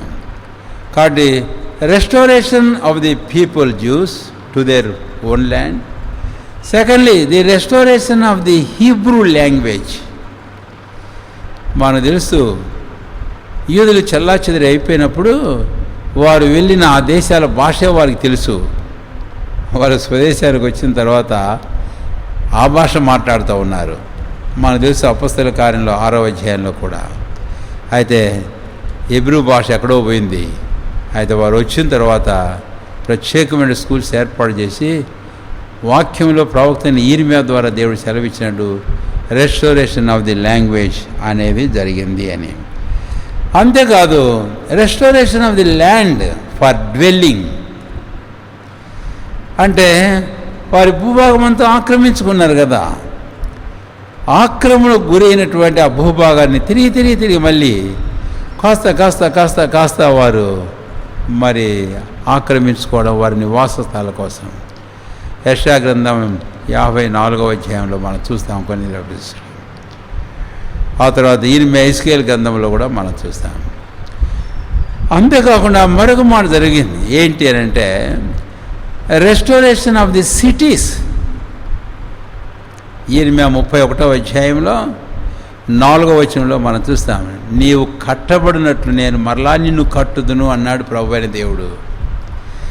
ఇక మీదట నీవు నిర్జనముగా ఉండవు, నివాస స్థలముగా ఉంటావు అని అన్నాడు. కాబట్టి రెస్టోరేషన్ ఆఫ్ ది సిటీస్ అనేది చూస్తాం. ఇప్పుడు ఎన్నో సిటీస్ అయినాయి ఇశ్రాయేల్ పట్టణంలో.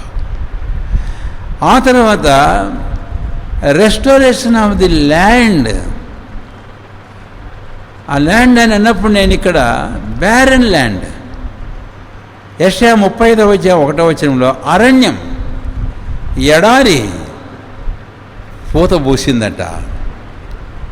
కాబట్టి అంటే ఎడారిగా అరణ్యంగా ఉండినటువంటి ఆ దేశ ప్రాంతం అంతా మళ్ళీ చెట్లు నాటడం, ఫలవృక్షములు నాటడం, ఇవన్నీ జరుగుతాయి. ఈరోజు కూడా ఇంకా జరుగుతుంది. ప్రతి సంవత్సరం కూడా అదే పనిగా వారు ఎంతో ప్రాంతంలో వారు చెట్లు నాటడం ఇదంతా చేస్తూనే ఉన్నారు.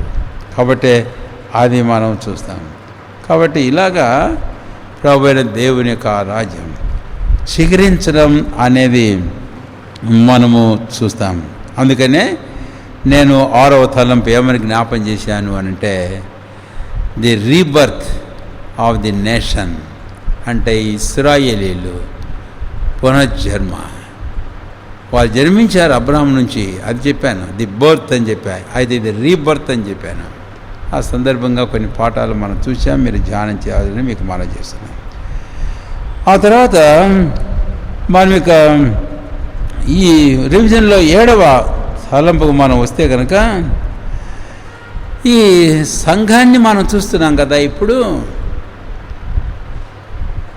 సంఘాన్ని మనం చూస్తున్నాం. ప్రభువైన యేసుక్రీస్తు వారు చనిపోయి సమాధి చేయబడి సజీవుడై తిరిగి లేచిన తర్వాత ఇక్కడ రక్షించబడిన దేవుని ప్రజలు, ఇక్కడ కూడా 50 నంబర్ యొక్క 50 సంఖ్య యొక్క ప్రాముఖ్యత మనకు ఇంకోటి కూడా ఉంది. ఇలా చాలా ఉన్నాయి, అయితే మన దారిలో వచ్చింది కాబట్టి మనం చూస్తాం. యేసయ్య సిలువ వేయబడిన తర్వాత 3వ దిన పునరుత్థానం అయ్యాడు. అక్కడి నుంచి 40 దినాలు భూమి మీద శిష్యులు ప్రత్యక్షమవుతూ వచ్చాడు. ఆ తర్వాత ఆయన పరమునకు ఆరోహణం అయ్యాడు. లూకా 24వ అధ్యాయం 50వ వచనంలో వెళ్ళేటప్పుడు ప్రభు వారికి చెప్పాల్సిన విషయాలని చెప్పాడు. ఆ తర్వాత 10 దినాలకు తండ్రి వాగ్దానం చేసినట్టు ఆత్మను భూమి మీద పంపించాడు. అంటే 40 + 10 50 దినాలు. కాబట్టి పునరుత్థానం నుంచి 50 దినాలు, మళ్ళీ 50 సంఖ్య. అప్పుడు ఏమైంది అని అంటే, దేవుని ఇశ్రాయేలు జన్మించారు. ఆ ఇశ్రాయేలుకు సంబంధించి 50 సంఖ్య ఈరోజు గలతీ 6వ అధ్యాయం 15వ వచనం ప్రకారం దేవుని ఇశ్రాయేలు సంఘమే క్రొత్త సృష్టి పొందిన వారే. వారికి సంబంధించి 50 సంఖ్య యొక్క ప్రాముఖ్యత గమనించారా? అది పెంతెకోస్తు దినం అంటారు. పెంతెకోస్తు 50 అంటే పెంతెకోస్తు. అప్పుడు సంఘం జన్మించింది అని. దేవుని Israel, Israel of God are born అనేది మనం చూస్తాం. ఆ తలంపు మనం చూసేటప్పుడు నేను మీకు ఒక సందర్భం జ్ఞాపం చేశాను. ఏంటి అంటే, రూతు గ్రంథాన్ని నేను మీకు జ్ఞాపం చేశాను. ఆ రూతు గ్రంథంను జ్ఞాపం చేశాడు. ముందు ఒక మాట చెప్పనండి. ఏంటి అంటే, ఆ సంఘానికి వేర్లు, మూలాలు ఎక్కడా అనేది మనం చూచాం. ఆ మూలాలు ఎక్కడో కాదు, ఆ అబ్రాహాము ఇస్సాకు యాకోబుల సంతానమైనటువంటి యూదులే మూలాలు. ఎందుకు అని అంటే, గమనించండి మీరు, అపొస్తలుల కార్యాలు 2వ అధ్యాయంలో ఆ పెంతెకోస్తు దినాన ఆత్మ వచ్చినప్పుడు, సంఘం జన్మించినప్పుడు ఓన్లీ యూదులే ఉన్నారు, యూదులు మాత్రమే ఉన్నారు. కాబట్టి church born with the juice only. ఆ తర్వాత అక్కడి నుంచి వస్తే 8వ అధ్యాయంలో సమరయులు, 10వ అధ్యాయంలో అన్యులు, 19వ అధ్యాయంలో గ్రీకేయులు, ఇలాగా ఎంతోమంది వచ్చారు. అందుకని అది అర్థం చేసుకోవడానికి నేను మీకు రూతు పుస్తకాన్ని జ్ఞాపం చేశాను. ఆ రూతు పుస్తకంలో ఒక ఫ్యామిలీ స్టోరీ జ్ఞాపం చేశాను, మీకు గుర్తుండాలి. ఏంటి ఆ ఫ్యామిలీ స్టోరీ అంటే, ఎలీమెలకు, నయోమి, మహలోను కిల్యోను వారిద్దరు కుమారులు. వీళ్ళు ఏం చూపిస్తున్నారనే విషయాన్ని నేను మీకు జ్ఞాపం చేశాను. వారు ఎలీమెలకు చెదిరిపోయిన, చెల్లాచెదిరి చేయబడిన యూదులకు గుర్తు. అయితే ఆ తర్వాత నయోమి తిరిగి వచ్చినటువంటి యూదులు.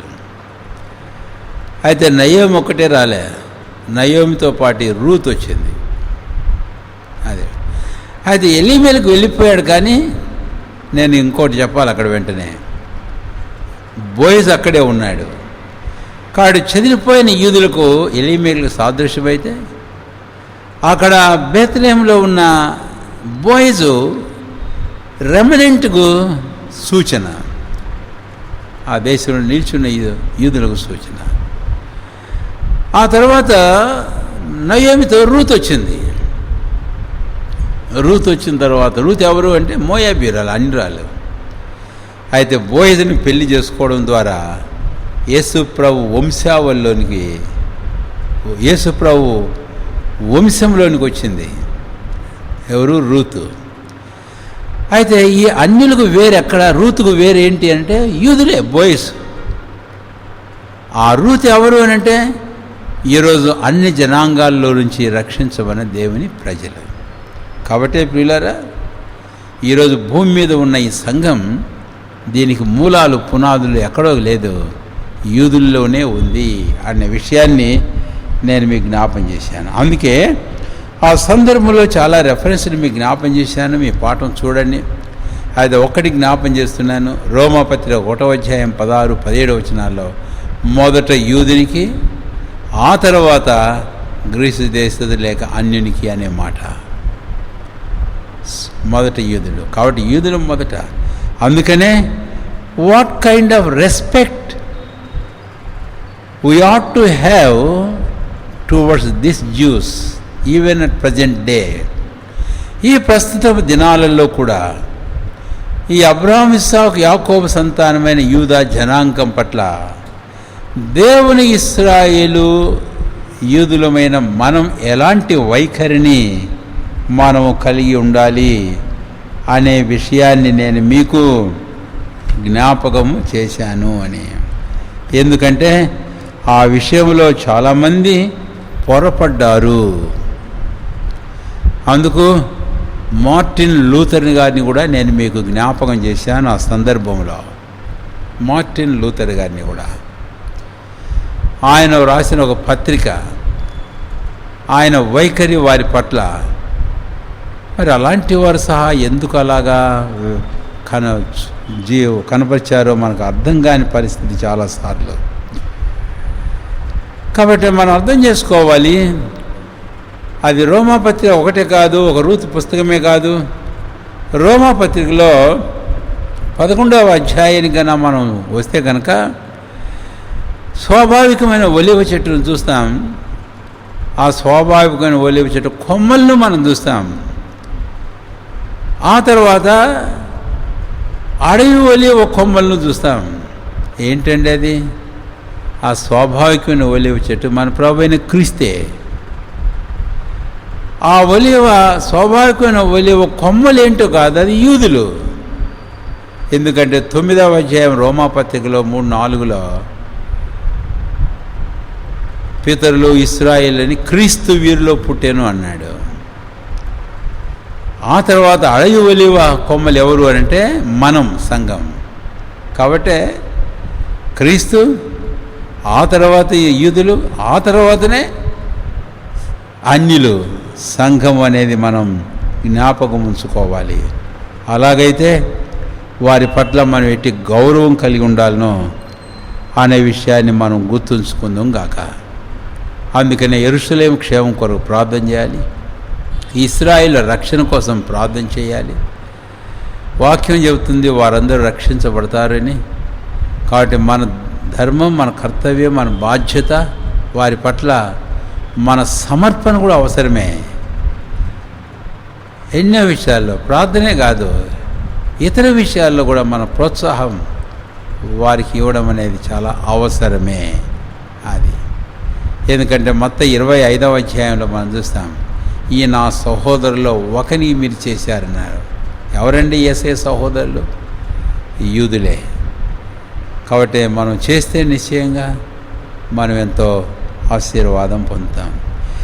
ఆ తర్వాత మనం 8వ తలంపుగా ఆ రివిజన్లో నేను మీకు జ్ఞాపం చేయాలని కోరుతున్నది ఏంటి అని అంటే, మనం మత్తయి సువార్త 24వ అధ్యాయంలో 6-7 వచనాలు మనం జ్ఞాపకం చేసుకున్నాం. వాడి రాకడలు యుగ సమాప్తికి సూచనలు గురించి చెప్పేటప్పుడు యేసయ్య యుద్ధములు గురించిన సమాచారాలు మీరు వింటారన్నాడు 6వ వచనం. అయితే 7వ వచనంలో స్పెసిఫిక్గా ఎలాంటి యుద్ధాలని చెప్పినప్పుడు అక్కడ రాజ్యం మీదికి రాజ్యమును, జనం మీదికి జనమును, జనం మీదకి జనం, రాజ్యం మీదకి రాజ్యం చెప్పాడు. ప్రభు ఏ యుద్ధాన్ని గురించి మాట్లాడాడనే విషయాన్ని నేను మీకు జ్ఞాపం చేశాను. అది ఏమిటి అని అంటే, అది అంతర్గతంగా దేశంలో జరిగే సివిల్ పౌరాణిక పోరాటాలు, యుద్ధాలు కాదు. అలాంటివి ఎన్నో మనం విన్నాము, చూస్తూ కూడా ఉంటాము. అయితే ఇది జనం మీదకి జనం, రాజ్యం మీదకి రాజ్యం. అంటే ఒక రాజ్యం మీదకి ఇంకో రాజ్యం, కొన్ని రాజ్యాలు ఏకమే కొన్ని రాజ్యాల మీదకి అని అన్నప్పుడు ఈ 7వ వచనం అది ప్రపంచ యుద్ధాల గురించి ప్రభు మాట్లాడాడు. కాబట్టి రాకడకు యుగ సమాప్తికి సూచనలు యుద్ధాలు కూడా ఒకటి. ఇవి ఇప్పుడు ఆల్రెడీ జరిగినాయి.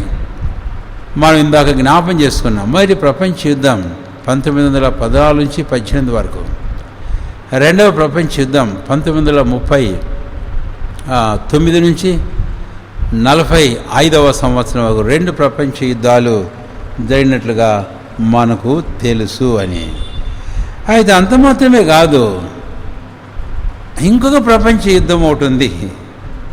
అందుకే ఈరోజు ప్రపంచం యావత్తు ఏమంటున్నారంటే, first world war, second world war, third world war is going to come. కాబట్టి లోకము 3వ ప్రపంచ యుద్ధానికి సిద్ధమవుతూ ఉంది అని. ఇదన్నీ చూస్తుంటే జరిగే యుద్ధాలు చిన్నవి పెద్దవి ఉన్నాయి. అయితే ఈ యుద్ధాలు 24వ 7వ వచనం ప్రకారం చూస్తే ఇది 3వ ప్రపంచ యుద్ధం. దీనికి ప్లాట్ఫామ్ అంతా సిద్ధమవుతూ ఉంది అని. యుద్ధాలు దేశాల్లో అంతర్గతంగా జరిగేటివి కొన్ని ఉన్నాయి, తిరుగుబాట్లు, యుద్ధాలు.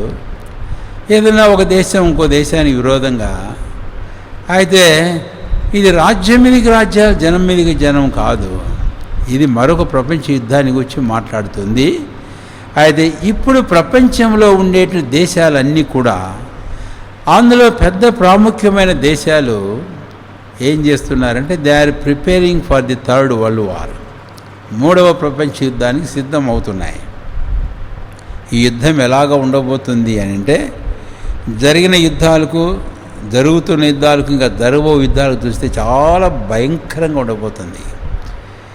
ఒకవేళ ఈ దినాలలో మనం చూస్తే ఇప్పుడు మరి బయోవార్ ఆల్రెడీ జరుగుతున్నట్లే ఉంది. బయోవార్ అంటే ఏంటి? ఈ వైరలేగా. కనుక ఇప్పుడు ఇంతకుముందు ఏదో న్యాచురల్గా వచ్చాయి, కానీ కొన్ని ఫ్లూలు ఇలాంటివి ఉన్నాయి. అయితే ఈ పోయిన సంవత్సరం COVID-19 అని దానికి పేరు పెట్టారు, ఎందుకంటే 19లో పుట్టిందని. కాబట్టి 2021కి వచ్చాం. ఇదేమి ఒక మాట వినే పరిస్థితులు ఏం కనపడవులే. ఫస్ట్ వేవ్ అన్నారు, ఇప్పుడు సెకండ్ వేవ్ అన్నారు, ఇప్పుడు థర్డ్ వేవ్. ఫస్ట్ వేవ్ కంటే సెకండ్ వేవ్ ఎంత తీవ్రంగా ఉందో మనం రుచిస్తున్నాం. అయితే ఫస్ట్ అండ్ సెకండ్ వేవ్ కంటే థర్డ్ వేవ్ ఇంకా తీవ్రంగా ఉంటుంది అని చెప్పేసి అంటున్నారు. ఇది ఏమిటి అని అంటే, ఈరోజుకు చాలా దేశాలు నిర్ధారణ చేశారు, వారు దొరికిన ప్రూఫ్స్ని బట్టి, ఈ వైరస్ ఈజ్ మ్యాన్ మేడ్, మానవుడు తయారు చేసిన వైరస్ అంటున్నారు ఇది. కాబట్టి ఇది బయోవార్. ఈరోజు చైనా వాడిని గురించి మనకు వచ్చే వార్తలు కదా వింటే, వాడి దగ్గర ఇంకా దాదాపు 200 వైరస్లు ఉన్నాయట. ఇప్పుడు ఒకటే వదిలాడు. ఇప్పుడు మళ్ళీ అక్కడ బర్డ్ ఫ్లూ అనేది ఇంకోటి అంటున్నారు.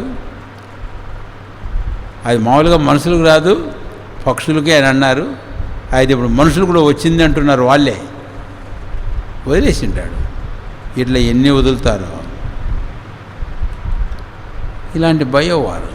అంతేకాదు, ప్రపంచం ఇంకా దేనికి సిద్ధమవుతుంది అని అంటే, ఈ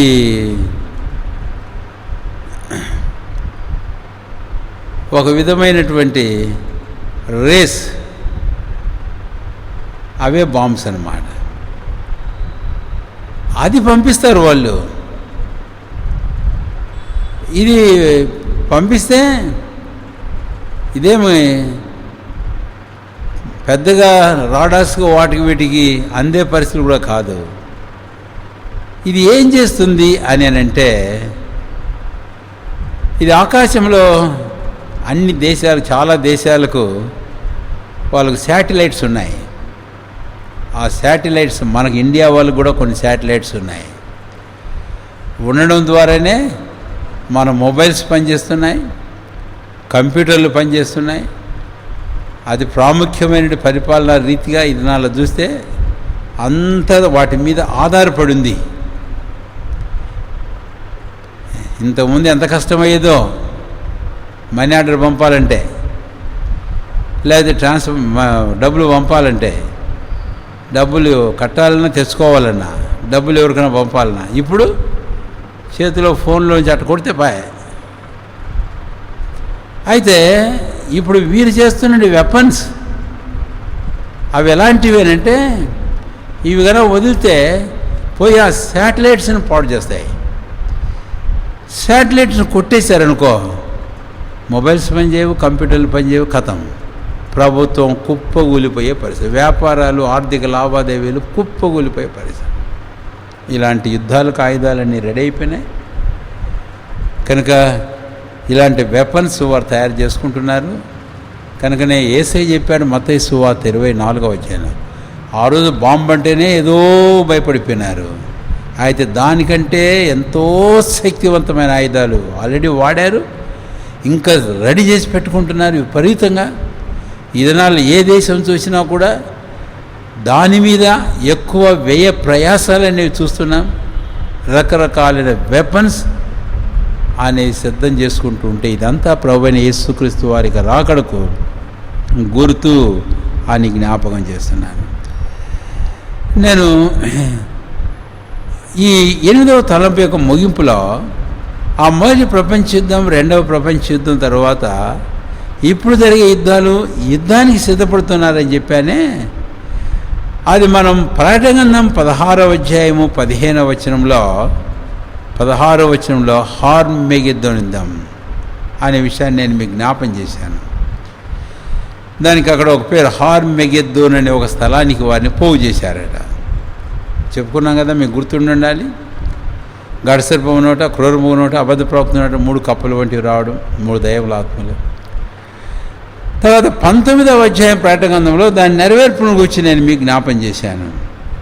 అక్కడ 19 నుంచి 21వ వచనం వరకు ఇప్పుడు ప్రిపరేషన్ అనేది ఉంది, జరుగుతుంది.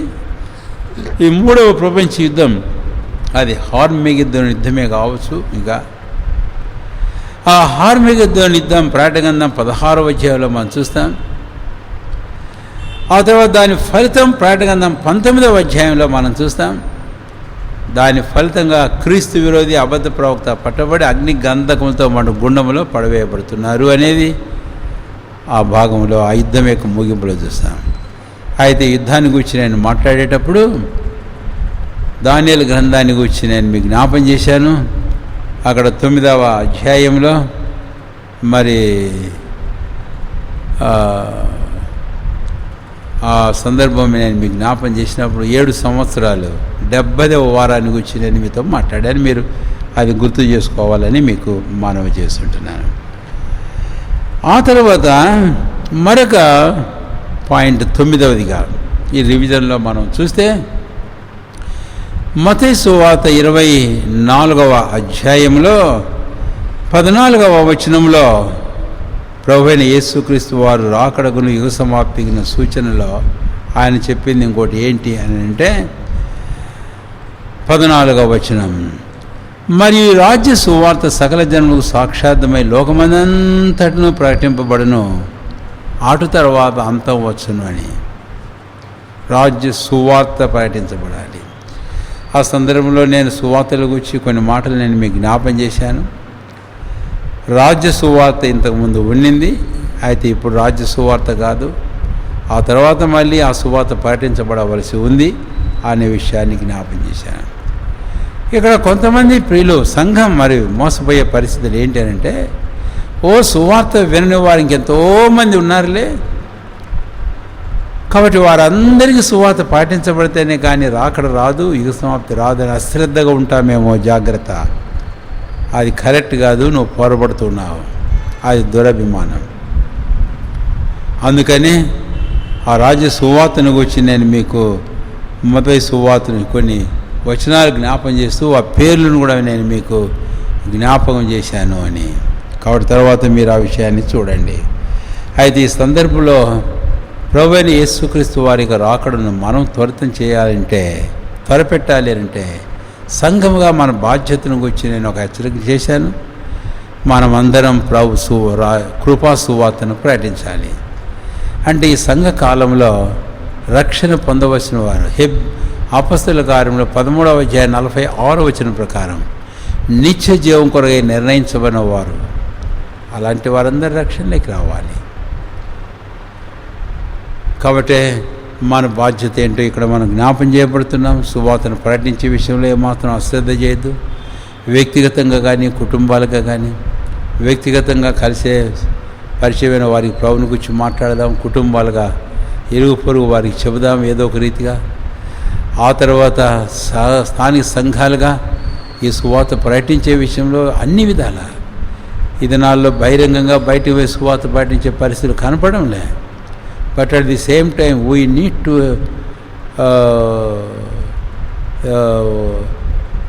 Implement certain methods, strategies for the expansion of the gospel of Christ. క్రీస్తు ప్రభు సువార్త వ్యాపకం కొరకై కొన్ని పద్ధతులు, కొన్ని ప్రణాళికలు, కొన్ని తంత్రాలు, కుతంత్రాలు కాదు, కొన్ని తంత్రాలు మనం కూడా వాడాలి. కాబట్టి అది మనం అర్థం చేసుకోవాలి. ఈ దినాల్లో మందిరం కట్టుకోవాలంటేనే నానా రకాలైన ఆటంకాలు ఉన్నాయి, మనం చూస్తున్నాం. బహిరంగ బజార్లో సువార్త పోయి చెప్పాలంటే ఆటంకపరుస్తున్నారు, ఎప్పుడు లేవు. నేను సేవలోకి వచ్చిన దినాలు చూస్తే అక్కడో ఉండేటి ఒకటి అర్రా, కానీ అది చాలామంది సంతోషంగా సువార్త వినడానికి ఇష్టపడేవారు. బజార్లలో పుస్తకాలు కాదు, కొత్త నిబంధనలు బైబిల్ విస్తారంగా అమ్మిన దినాలు ఉన్నాయి. అయితే ఈ దినాలు లాంటి పరిస్థితులు లేవు. అయితే ఎంత మాత్రం ఊరుకుందామా? కాబట్టి నేను చెప్పాను, వ్యక్తిగతంగా, కుటుంబాలుగా, స్థానిక సంఘాలుగా మనం ఉపయోగించవలసిన కొన్ని ప్రణాళికలు, తంత్రాలు అవసరం మన జీవితాల్లో. నువ్వు ఒక చిన్న వ్యాపారం చేస్తే ఎన్ని యుక్తులు వాడతావు, ఎన్ని తంత్రాలు వాడతావు వ్యాపారం వృద్ధి కొరకు, తెలుసు కదా. అయితే మనం చేసేది అంతకంటే మించిన నిలిచిండే ఒక గొప్ప వ్యాపారమే. లూకా 19లో యేసయ్య అన్నాడు, ఇచ్చేవారికి నేను వచ్చే వరకు వ్యాపారం చేయమన్నాడు. కాబట్టి ఇది ఆత్మల సంపాదన వ్యాపారం.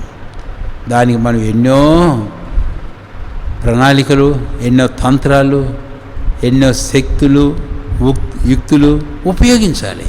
కుయుక్తులు కాదు, కుతంత్రాలు కాదు. కుతంత్రాలకు పోకు, కుయుక్తులకు పోకు. వాటి ద్వారా దేవుని పని చేయలేవు. సరే, కనుక అది 9వదిగా నేను మీకు జ్ఞాపకం చేశాను. ఇప్పుడు 10వదిగా నేను జ్ఞాపకం చేస్తాను, అక్కడ నేను ముగించేస్తాను. ఏంటి అంటే, మనం కొరింథీయులు రాసిన మొదటి పత్రిక 15వ అధ్యాయం, మన చివరి పాఠం 1 కొరింథీ 15వ అధ్యాయం చివరి పాఠం మనం చూచాం. చాలా ప్రాముఖ్యమైన భాగం ఇది. 20వ వచనం నుంచి 28వ వచనం వరకు మీరు గుర్తుపెట్టుకోండి. నేను ఆ వచనాలన్నీ చదవడం లేదు, కానీ అయితే ఇక్కడ 24వ వచనం, ఆ తర్వాత 25వ వచనం చాలా ప్రాముఖ్యమైనది. 26, 7 వచనాలు ప్రాముఖ్యమైనవి. మీకు వర్తమానం అంతా మళ్ళీ చెప్పడం లేదు, కానీ అయితే 3 ప్రాముఖ్యమైన మాటలు నేను మీకు జ్ఞాపం చేస్తాను. నేను ఆ సందర్భంగా 3 వాక్య భాగాలు నేను మీకు జ్ఞాపం చేసినది. మన చివరి పాఠం ఇది, మొదటి భాగం. రెండవ భాగం ప్రకటన గ్రంథం 20వ అధ్యాయం 7 నుంచి 15 వచనాల వరకు. తర్వాత 3వ భాగం 2 పేతురు 3వ అధ్యాయం 7వ వచనం, 3వ అధ్యాయం 7వ వచనం నేను జ్ఞాపం చేశాను. 3 వాక్య భాగాలే. అది జ్ఞాపం చేసినప్పుడు ఈ కొరింథీయులకు రాసిన మొదటి పత్రికలోని 3 ముఖ్యమైన తలంపులు నేను మీకు జ్ఞాపం చేయాలని కోరుతున్నాను. 24వ వచనం ముందుగా చూస్తే అప్పుడు అంతము వచ్చును అన్నాడు.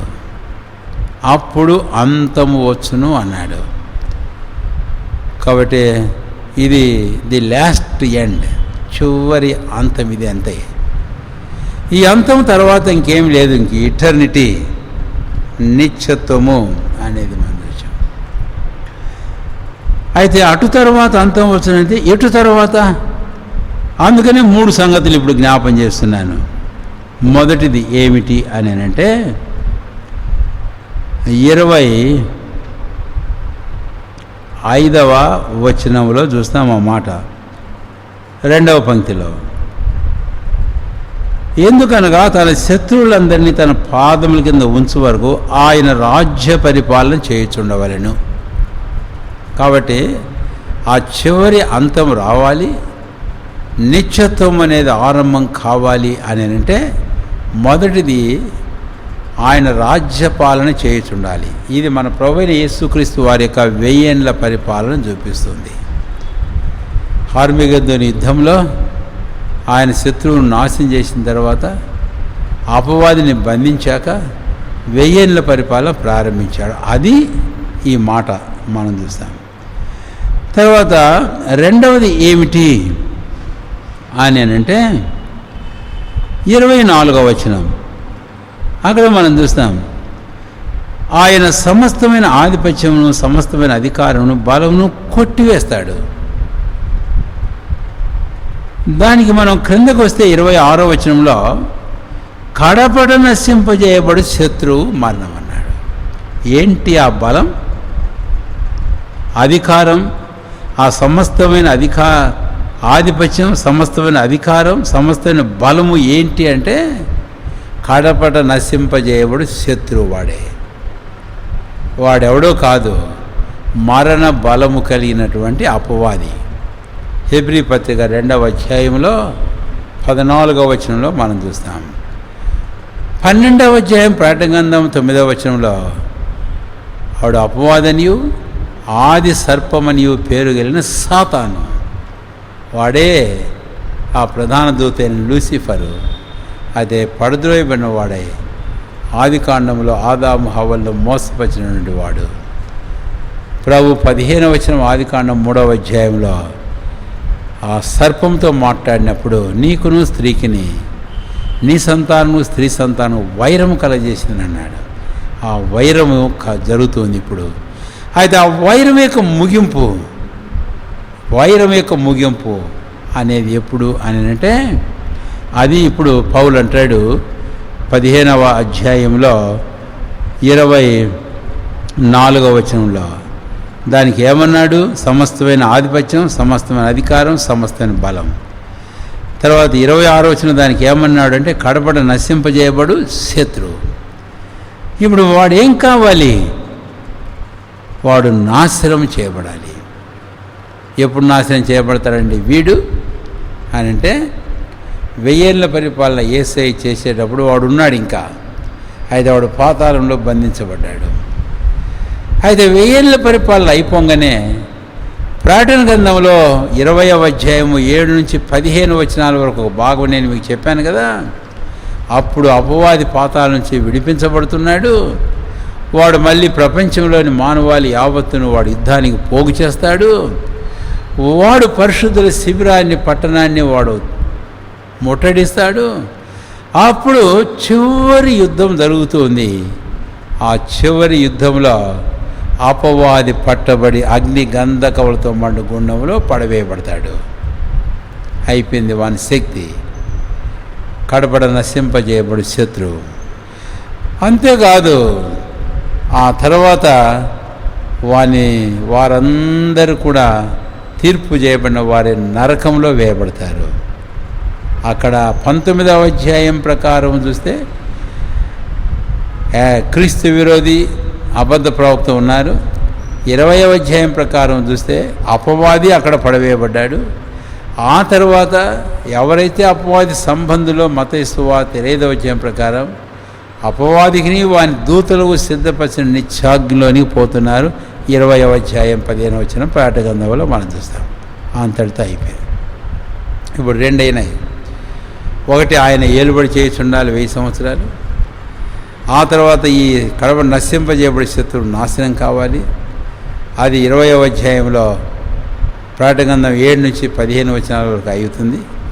ఆ తర్వాత మూడవది ఏంటి అని అంటే 1 కొరింథీ 15వ అధ్యాయం. మూడవది ఏంటి అని అంటే రండి 24వ వచనం. బలమును కొట్టివేసి, విన్నారా, అంటే కడపడి నశింపజేయుడు శత్రువును నాశనం చేసి, అప్పుడు మూడవది దేవునికి రాజ్యం అప్పగించును.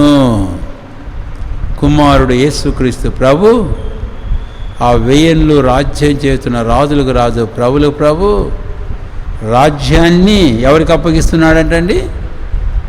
దేవునికి అప్పగిస్తున్నాడు. తండ్రి అయిన దేవునికి అప్పగిస్తున్నాడు. అప్పుడు ఏం జరుగుతుంది? ఇప్పుడు రండి 28వ వచనం. మరియు సమస్తమును ఆయనకు లోపరచబడినప్పుడు దేవుడు సర్వములో సర్వమగు నిమిత్తం కుమారుడు తనకు సమస్తమును లోపరిచిన దేవునికి తానే లోబడును. విన్నారా మాట? సమస్తమును ఆయనకు లోపరచబడినప్పుడు దేవుడు సర్వంలో సర్వమగు నిమిత్తం కుమారుడు తనకు సమస్తమును లోపరిచిన దేవునికి తానే లోబడుతున్నాడు. అయిపోయింది. ఇక అది ఇంకా సమస్తమును దేవుడే, సర్వములో సర్వము దేవుడే. God all in all. అయిపోయింది. గాడ్ ఆల్ ఇన్ ఆల్ అంటే నిత్యత్వం మొదలైపోయింది అని. పాస్ట్ ఎటర్నిటీ ఎలాగునిందో, కాబట్టి ఈ సంవత్సరాలన్నీ ఇలాగైపోయి, ఒకవేళ సృష్టి దగ్గర నుంచి ఆదాము దగ్గర నుంచి మనం వస్తే ఈరోజు వరకు, అంటే ఈ 1 కొరింథీ 15వ అధ్యాయము 28వ వచనం ప్రకారం 7,000 సంవత్సరాలు అయిపోయినప్పటికీ 7,000 సంవత్సరాల కాలం ఇలాగ పూర్తయింది. అప్పుడు మళ్ళీ నిత్యత్వం ప్రారంభమవుతుంది.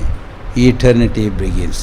అందుకని 2 పేతురు 3వ అధ్యాయంలో ఒక వచనం నేను మీకు చదివాను పోయినసారి, దాంతో మనం ముగించేద్దాం. 2 పేతురు 3వ అధ్యాయము 7వ వచనం. 2 పేతురు 3వ అధ్యాయం 7వ వచనం. అయితే ఇప్పుడున్న ఆకాశమును భూమియు భక్తిహీనుల తీర్పును నాశనమును జరుగు దినం వరకు అగ్ని కొరకు నిలువ చేయబడినవై అదే వాక్యం వలన భద్రము చేయబడినది. అగ్ని కొరకు నిలువ చేయబడి ఉన్నది అని మనం ప్రకటన గ్రంథం 20వ అధ్యాయంలో కన్నా చూస్తే అదే మనం చూస్తాం. ఏం జరిగింది 20వ అధ్యాయంలో అని అంటే చూడండి దయచేసి 9-10 వచనాలు. భూమి అంతటా వ్యాపించి పరిశుద్ధుల శిబిరమును ప్రేమైన పట్టణమును ముట్టడి వేయగా, అంటే అపవాది అందరినీ తీసుకొని ముట్టడి వేస్తే, అప్పుడు 9వ వచనం చివరిలో పరలోకములో నుండి అగ్ని దిగి వచ్చి వారిని దహించెను. అదే అగ్ని వారినే కాదు, ఈ భూమిని ఆకాశంలో ఈ పంచభూతములు లయమైపోనట్టు చేస్తుంది. అంతటితో ఇక నూతన ఆకాశమును నూతన భూమి 21వ అధ్యాయము ప్రకటన గ్రంథం 1 నుంచి మనం చూస్తాం. మొదట ఇదిగో నూతన భూమిని నూతన ఆకాశం చూచిదని, మొదట ఉన్న భూమి కానీ సముద్రము కానీ ఇకను లేదు. 21వ అధ్యాయం ప్రకటన గ్రంథం 5వ వచనం. ఇదిగో నేను సమస్తమును నూతనమైనవిగా చేయుచున్నాను. అది ఇటర్నిటీ ఫ్యూచర్, భవిష్యత్తులోని నిత్యత్వం అని. సరే, మనం ఇంతకాలం ధ్యానం చేస్తూ వచ్చిన ఈ సంగతులన్నీ అంటే విపులంగా కాదు, మనం విపులంగా ధ్యానం చేసిన సంగతులు క్లుప్తంగా రివిజన్ అని నేను మీకు చెప్పాను. కాబట్టి ఈ కొన్ని హెడ్డింగుల వేరులో సంగతులు జ్ఞాపం చేశాను. అయితే విపులంగా విషయాలు మనం ధ్యానం చేసిన సందర్భాలు మీరు వెళ్ళాలి ఖచ్చితంగా. వాటిని పదే పదే చదవాలి, పదే పదే తలంచుకోవాలి, వాక్యం తీసి చదవాలి. తద్వారా ఇవి మన హృదయంలో ముద్రించబడతాయి. కాబట్టి పేపర్ మీద కాదు ఉండాల్సింది, అది మన మనసులో ఉండాలి, అది మన హృదయంలో ఉండాలి. అందుకనే బైబిల్లో మనం చూస్తాం, దావీదు అన్నాడు, నీ వాక్యం నా హృదయంలో ఉంచుకొని ఉన్నాను. మరి ఏం చేసింది? లూకా సువార్త 2వ అధ్యాయంలో గొల్లలు వచ్చి చెప్పిన సంగతులన్నీ తన హృదయంలో భద్రం చేసుకున్నది. ఇది కాగితం మీద రాసుకునే దేనికోసం, ఎంతకాలం కోసం అంటే ఏదో కొంతకాలం కోసం. అవి చదువుతూ కొంతకాలం అవి మన మనసులో హృదయంలో నాటబడేంత వరకు మనం జ్ఞాపకం చేసుకుంటూ ఉండడానికే పేపర్లో రాసుకునేది. అయితే పేపర్లో రాసుకున్నానని చెప్పేసి నేను ఊరకుండకు. ఆ పేపర్లు కొన్నిసార్లు ఎక్కడికో పోతుంటాయి. కాబట్టి అవి హృదయంలోకి రావాలి ఖచ్చితంగా. కాబట్టి ఈ సంగతులు ఇలాగా మీరు విన్నారు కదా. పోయిన పాఠాలు ఏమైతే ధ్యానం చేశామో వీటిలో వాటిని విపులంగా చదువుతూ ఉండండి, ధ్యానం చేస్తూ ఉండండి. మరి ప్రవచితమైతే మనం వాక్య పరిచర్య మరొక నూతన అంశానికి మనం పోతాం. ప్రార్థన చేస్తుంటున్నాం. ప్రస్తుత దినాలు పరిస్థితులు బట్టి చూస్తే మరి ప్రభు అయిన యేసుక్రీస్తు వారి రాకడను గురించిన సందర్భాలను గురించిన ధ్యానం చేస్తేనే బాగుంటుంది అన్నటువంటి ప్రేరేపణ, ప్రోత్సాహం కలుగుతుంది. కాబట్టి అందుకొరకై ప్రార్థన చేద్దాం, ప్రార్థనాపూర్వకంగా మనం సిద్ధపడదాం. ఆ పరిచర్య కొరకై ప్రభు మనం సహాయం చేయనట్లుగా మనము ప్రార్థన చేద్దాం. ప్రార్థన చేసుకుందాం.